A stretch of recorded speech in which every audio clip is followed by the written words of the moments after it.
Mazmur 91 ayat 5-10 bunyinya adalah engkau tidak usah takut terhadap kedahsyatan malam, terhadap panah yang terbang di waktu siang, terhadap penyakit sampar yang berjalan di dalam gelap, terhadap penyakit menular yang mengamuk di waktu petang.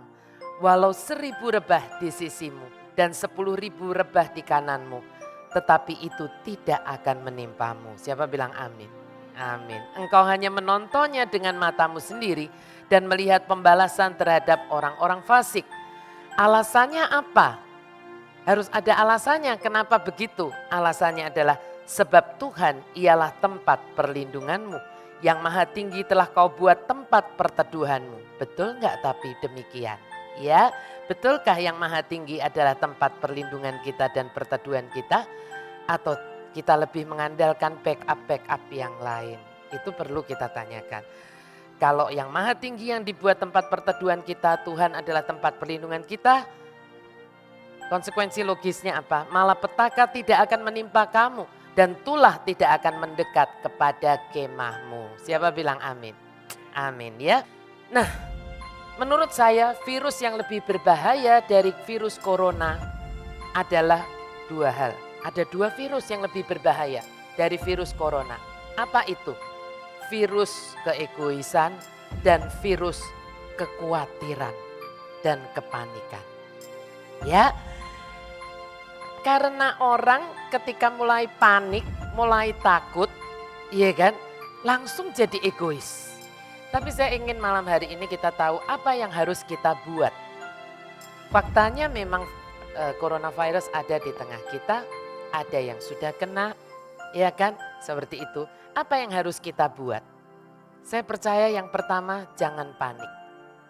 Karena orang yang panik menunjukkan bahwa dia tidak percaya ada Tuhan yang adalah Tuhan yang setia kepada perjanjiannya dan berkuasa melaksanakan apa yang sudah ia janjikan. Kalau kita berjanji mungkin kita nggak mau ingkarin janji, tapi kita nggak berkuasa. Seringkali kita tidak bisa menepati janji kita. Tapi kalau Tuhan dia berjanji, dia setia pada janjinya dan dia berkuasa melaksanakan apa yang dia janjikan. Ya, bagian kita cukup melakukan apa yang dia sudah perkatakan, sudah perintahkan, ya. Itu dilakukan saja yang dia perintahkan apa kita lakukan dan jangan melakukan apa yang dia sudah bilang jangan. Yang dia sudah peringatkan, ya, yang dia sudah larang. Nah, itu jangan dilakukan, ya. Itu aja sebetulnya. Tapi yang kedua, stop jadi orang yang egois. Boleh catat ini, apapun nanti yang terjadi di sekitar kita, stop jadi orang yang egois. Kenapa begitu? Karena Tuhan tidak pernah akan menolong orang yang egois. Tuh. Kenapa begitu Bu Glory? Karena perintahnya yang kedua, kasihilah sesamamu seperti dirimu sendiri. Ketika kita egois, kita melanggar perintah utamanya yang kedua. Setelah kasihilah Tuhan Allahmu dengan segenap hati. Tuh. Ya, tetapi yang ketiga, stop menyebarkan hoax. Stop. Karena hoax ini lebih berbahaya dari virusnya sendiri. Ya, jadi kalau kita belum sungguh tahu kebenarannya, kita dapat kiriman sesuatu yang negatif, yang menakutkan, yang traumatis gitu dari orang ya.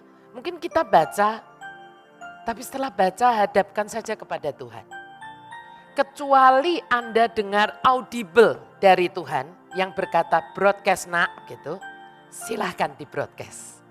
Kalau dengar audible, broadcast nak broadcast kan itu pasti betul kalau dengar audible. Ya, tetapi kalau tidak dengar audible gitu ya kan, cukup berhenti di HP kita saja dan bawa saja dalam doa. Bu, tapi saya hobi broadcast Bu. Boleh. Kalau mau broadcast YouTube. YouTube apa? YouTube khotbah yang memberkati. Itu boleh di broadcast ya. Yang menenangkan daripada membroadcast yang ngaco-ngaco ya.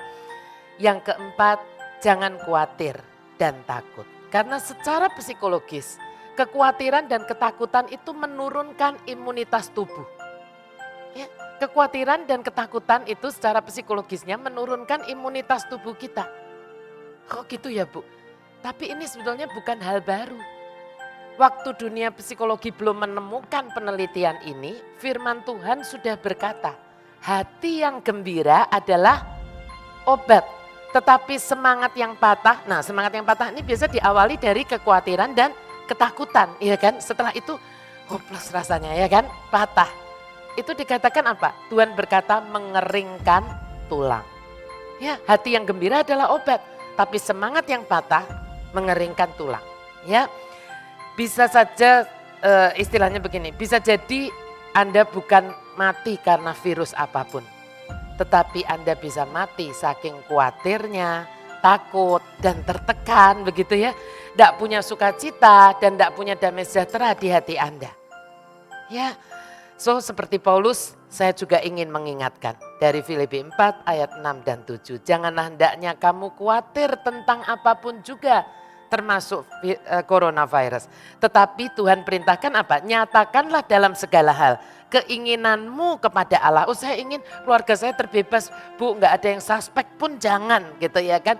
Pokoknya semua sehat, nggak ada yang kena flu. Nyatakanlah itu kepada Allah. Dalam doa dan permohonan. Tapi ada lanjutannya, dengan ucapan syukur.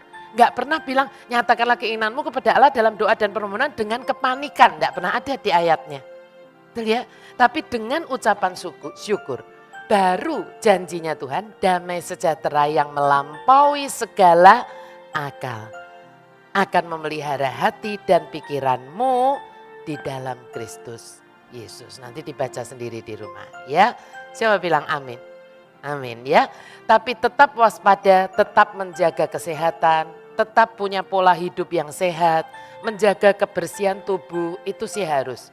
Jangan lupa mencuci tangan, kaki, ya kan, ganti baju kalau dari luar habis bepergian, jangan langsung karena capek banget udah masuk kamar aja pokoknya geletak aja tidur, bruk seperti itu. Kalau baju di dalam rumah ya nggak usah, tapi baju yang dipakai di luar itu kan kita tidak tahu. Mari kalau yang biasa tidak ganti baju langsung pokoknya geletak bruk tidur. Iya kan, mari ganti baju, mari cuci semuanya bersih, gak harus bagus dan gak harus baru. Yang penting bersih. Tetapi yang lebih penting dari itu atau yang tidak kalah pentingnya menurut saya juga jangan lupa membangun relationship yang intim dengan Tuhan supaya Anda dan saya bisa selalu berada di bawah kepak sayapnya. Siapa bilang amin? Beri kemuliaan buat Yesus Tuhan kita.